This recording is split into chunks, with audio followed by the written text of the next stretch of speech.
आपका जो प्रश्न है बहुत गंभीर है। ये हम सबको परेशान करता है कि जिन पर हमको बहुत उम्मीद थी, अपेक्षा थी, बीजेपी भारतीय जनता पार्टी, वो धर्म के विरुद्ध चले गए और उसके लिए वो उत्तर देते हैं कि हमारे पास बहुमत नहीं था, हम सभी पक्षों के साथ मिलकर सरकार चला रहे थे। लेकिन जिन राज्यों में उनका बहुमत है वहां भी वही हाल है जो दूसरे राज्यों में है। तो जो साधु संत समाज है इसको बहुत दुख है, क्योंकि सही बात उनकी ये है कि बहुत मेहनत इन्होंने की थी, साधुओं ने, संतों ने, तब जाकर बीजेपी 2 सीट से 184 सीट तक पहुंची थी। बहुत मेहनत की है। अब उनको ये दुख है। तो अब उनका प्रश्न है कि आशा किस पर करें। तो मेरा एक छोटा सा आपको कहना है वो ये कि हमने बीजेपी को सत्ता में लाने की कोशिश की और उसके लिए मेहनत की, वो तो अच्छा था, लेकिन बीजेपी के नेताओं को आप जैसे लोगों ने कोई प्रशिक्षण नहीं दिया। हाँ, जो कमजोरी थी वो ये थी कि साधु संतों ने बीजेपी को सत्ता में तो लाया, लेकिन सत्ता में आकर देश चलाने वाले जो लोग थे उनका कोई प्रशिक्षण नहीं किया आपने, उनका कोई शिक्षण नहीं किया। जो उनका शिक्षण प्रशिक्षण किया होता तो वो पाकिस्तान में जाके बोलते कि मोहम्मद अली जिन्ना तो धर्मनिरपेक्ष था, संप्रदाय निरपेक्ष था, सेक्युलर था। ये तो मूर्खता की पराकाष्ठा है ना कि भारतीय जनता पार्टी का भूतपूर्व अध्यक्ष और इस देश का भूतपूर्व उप प्रधानमंत्री अडवाणी बोले कि मोहम्मद अली जिन्ना तो सेक्युलर था। इसका माने अडवाणी का कोई प्रशिक्षण नहीं हुआ। और जसवंत सिंह इस देश के रक्षा मंत्री होते हुए बोले कि अमेरिका का भारत में स्वागत है, कोई भी हवाई अड्डे से अमेरिका तेल भर के उड़ान ले सकता है, तो उनका शिक्षण नहीं हुआ, उनका प्रशिक्षण नहीं हुआ। तो बीजेपी को पार्टी के रूप में तो ला दिया आपने, लेकिन उनको धर्म क्या है, देश क्या है, संस्कृति क्या है, सभ्यता क्या है, उसका कोई शिक्षण नहीं दिया। उसका दुष्परिणाम यह हुआ कि बंदर के हाथ में उस तरह दे दिया आपने। तो बंदर तो क्या करने वाला है, उस तरह से काट ही लेगा अपने गले को या आपके गले को काट देगा। वही उन्होंने किया। अब ये गलती हम ना करें। अब क्या करें? अब हम फिर से एक नया अभियान शुरू करें और ये तैयारी के साथ कि हमको शिक्षित और प्रशिक्षित लोगों को लोकसभा में, राज्यसभा में, विधानसभाओं में भेजना है, जो ये जानते हो कि भारत क्या है, भारतीयता क्या है, धर्म क्या है, संस्कृति क्या है, सभ्यता क्या है, हमारे धर्म की दूसरे धर्मों से भिन्नता क्या है, हमारे धर्म से दूसरे के धर्मों में अंतर क्या है, संस्कृतियों में अंतर क्या होता है, सभ्यता का अंतर क्या होता है। ये शिक्षण प्रशिक्षण लेकर जो लोग जाएं विधानसभा, लोकसभा में, तो इस देश को बदल देंगे और अंत में उन्हीं से इस डेमोक्रेसी को भी बदलवा लेना है। ये डेमोक्रेसी तो नहीं चलने वाली। बिल्कुल सही है। कारण क्या है कि ये मूर्खता पर आधारित तंत्र है।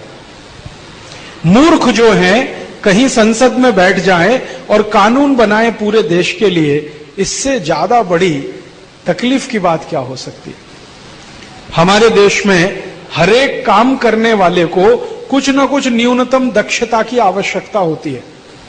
अगर कोई मूर्ति बनाना चाहता है तो उसके पास कोई न्यूनतम योग्यता होती है।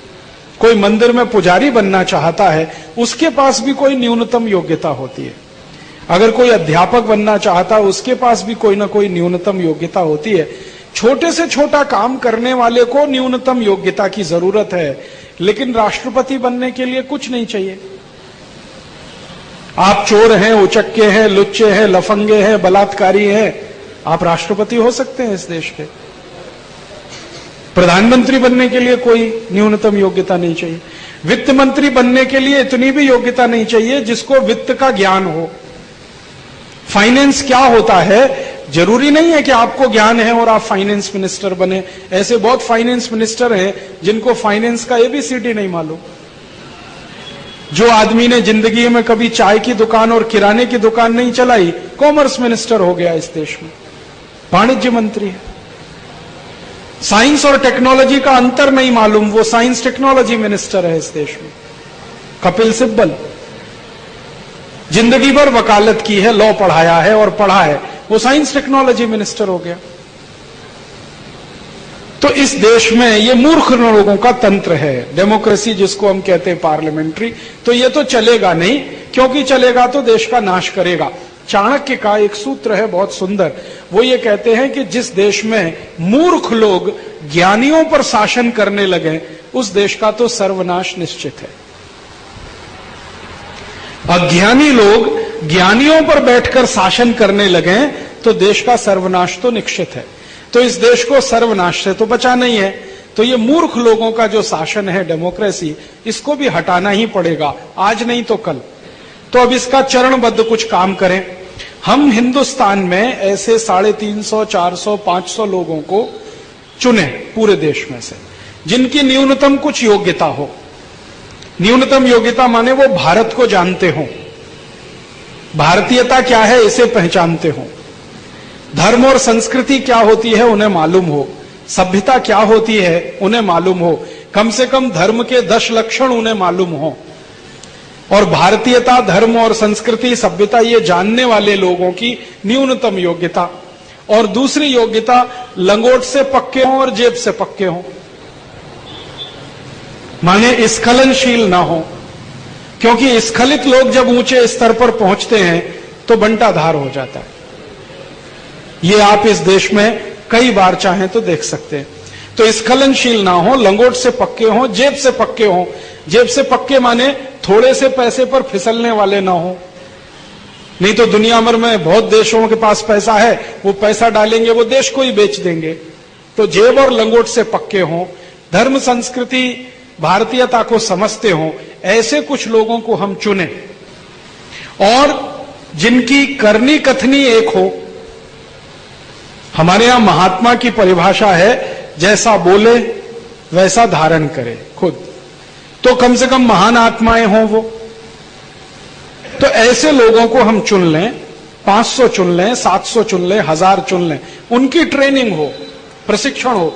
जैसे आपके यहां कीर्तनकारों की भी ट्रेनिंग होती है ना, पंढरपुर में या तो आळंदी में, बिना ट्रेनिंग के उनको उतारा नहीं जाता, स्टेज पे भेजा नहीं जाता। तो इनकी पहले ट्रेनिंग हो, 2 साल, 5 साल, 10 साल, फिर एक साथ इनको भेजा जाए लोकसभा में, एक साथ भेजा जाए विधानसभाओं में, और वहां जो कुछ भी उल्टा हो गया है उसको खत्म करा के, सीधा करा के, फिर इनको वापस बुला लिया जाए। और सिस्टम क्या हो, पार्टी खत्म कर दी जाए इस देश में से। पार्टी की हमें जरूरत नहीं, बिना पार्टी के ये देश अच्छे से चल सकता है। हजारों साल चलता रहा है, अगले हजारों साल भी चलेगा। प्रतिनिधि के रूप में अगर हमें कोई चुनना है तो हम आपस में बैठकर चुन लेंगे। पार्टी क्या होती है? मान लो हमें नागपुर से अगर कोई प्रतिनिधि चाहिए संविधान और देश और सब व्यवस्था ठीक रखने के लिए, तो नागपुर वाले मिलकर तय कर लेंगे। उसमें बीजेपी कांग्रेस क्या होता है? ये जो पार्टी है ना, ये संगठित गिरोह हैं, गुंडों के, लफंगों के गिरोह बन गए हैं। पार्टी माने गुंडे और लफंगों का गिरोह। इस पार्टी को खत्म करें और बिना पार्टी पर आधारित इस देश में से प्रतिनिधि चुने। प्रतिनिधि मैं चुनूंगा, आप चुनेंगे, दिल्ली से कोई नहीं आएगा। मैं नागपुर में रहता हूं, मुझे मालूम है कौन सा अच्छा व्यक्ति है जो मेरा एमपी होने लायक है, कौन सा व्यक्ति है जो एमएलए होने लायक है, कौन सा व्यक्ति है जो कॉर्पोरेटर हो सकता है, ये मैं समझता हूं। हम तय कर लेंगे। इसमें दिल्ली से कोई आए, चुनाव लड़के दिल्ली जाए, हमें ये व्यवस्था नहीं चलानी। तो अपने अपने प्रतिनिधि हम खुद चुन लें, जगह जगह भेज दें। वो प्रतिनिधि आपस में मिलकर किसी को प्रधानमंत्री चुन लें, किसी को वित्त मंत्री चुन लें, और जिसको हमने भेजा है उसको वापस भी हम बुला लें एक ही मिनट में। जो वो गुंडा निकले तो, बदमाश निकले तो, लुच्चा लफंगा निकले तो। ये नहीं कि 5 साल हम इंतजार करते रहें, दोबारा चुनाव आएगा तब उसको हराएंगे। ये 5 साल क्यों इंतजार करना? आज हमें मालूम है कि हमारा प्रतिनिधि गलत है, 2 मिनट में वापस बुला लें। जैसे घर के नौकर को बदल देते हैं, पता चला कि ये चोरी कर रहा है, 1 ही मिनट लगाते हैं निकालने में। ऐसे ही एमपी एमएलए को 1 ही मिनट लगना चाहिए संसद से बाहर निकालने में, विधानसभा से बाहर निकालने में। और ये सारा कंट्रोल लोगों के हाथ में रहे। प्रतिनिधि तो हमारे नौकर की तरह से काम करें, तो ये व्यवस्था ठीक चल जाएगी। ऐसा विकल्प है।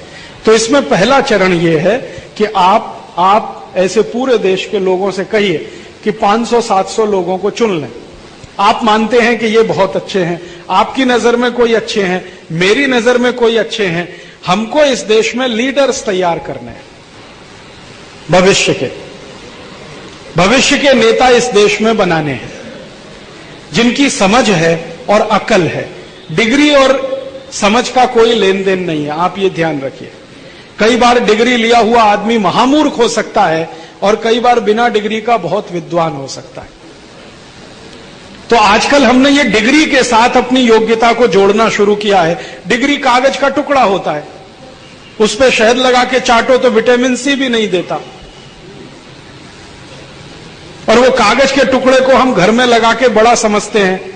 वो कागज ने आपको इज्जत दी है, आपके ज्ञान ने आपको इज्जत दी है, आपके आचरण ने इज्जत दी है। तो ज्ञान ऊंचा है, आचरण ऊंचा है, डिग्री ऊंची नहीं है। अंग्रेजों ने डिग्री ऊंचा बना दिया, ज्ञान और आचरण सब नीचे चला गया।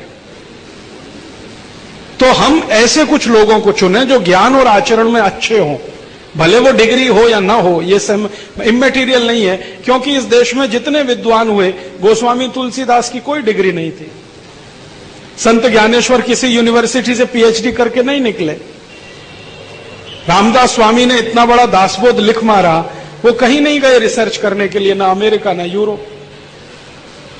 तो हमारे यहां तो ऊंचा काम उन्होंने ही किया है जिनके पास कोई डिग्री नहीं है। और इसी कारण गांधी जी जैसे व्यक्ति को भारत का नेता बनने के पहले डिग्री जलानी पड़ी बंबई में, कि आज से भारत जान ले कि मैं साधारण आदमी हूं, मैं बार एट लॉ नहीं हूं। तब भारत के लोगों ने स्वीकार किया। तो हम ये समझ लें कि इस देश में डिग्रियों से ज्ञान का, आचरण का, चरित्र का कोई लेना देना नहीं। ज्ञान में ऊंचे, आचरण में ऊंचे, चरित्र में ऊंचे 500-700, 1000, 2000 लोगों को चुन लें या 10-20 हजार लोगों को चुन लें। कुछ विधानसभा के काम आएंगे, क्योंकि विधानसभा में 4500 लगते हैं, लोकसभा में 850 लगते हैं, म्युनिसिपल कॉरपोरेशन में 14,000 लगते हैं। तो कुछ लोगों को चुन लें, 2-4 साल उनकी ट्रेनिंग हो जाए, फिर उनको उनके क्षेत्रों से खड़ा करके जिता के संसद में भेजें, विधानसभाओं में भेजें और कॉरपोरेशन में भेजें, और एक साथ ये सब कानून रद्द करा दें जो पुराने मूर्ख नेताओं ने बनाए हैं। इस व्यवस्था को बदल दें। इसमें 4-5 साल लगेंगे, ज्यादा से ज्यादा 5 साल लगेंगे, इससे ज्यादा समय नहीं लगने वाला। बस हमें एक कदम आगे बढ़ाना है। हम पहले तय कर लें कि ये हैं, युवक हैं, युवतियां हैं जिनमें कैपेसिटी है, लीडरशिप ये कर सकते हैं इस देश की, ऐसे चुन लें और उनको ट्रेनिंग देना शुरू कर दें, और वो ट्रेनिंग लेकर फिर जाएं, फिर वहां वो करेंगे जो आप चाहते हैं। आपने बीजेपी को जिताया, उसमें अधूरा काम हुआ, ट्रेनिंग तो आपने किया नहीं, उनकी जिता के भेज दिया। आपको मालूम नहीं था कि ये भी बंदर और उस तरह वाला ही खेल खेल लेंगे, वही उन्होंने खेल दिया। तो अब इसमें दुखी होने की जरूरत नहीं है। अब की बार जो पुरानी गलती है वो दोहराए नहीं। बिना प्रशिक्षण और शिक्षण के किसी का समर्थन न करें चुनाव में वोट करने के लिए। प्रतिनिधि अपने स्थानीय स्तर पर चुनकर जाएं, पार्टियों से उनका कोई लेन देन करने की जरूरत नहीं है, मुझे ऐसा लगता है। युवा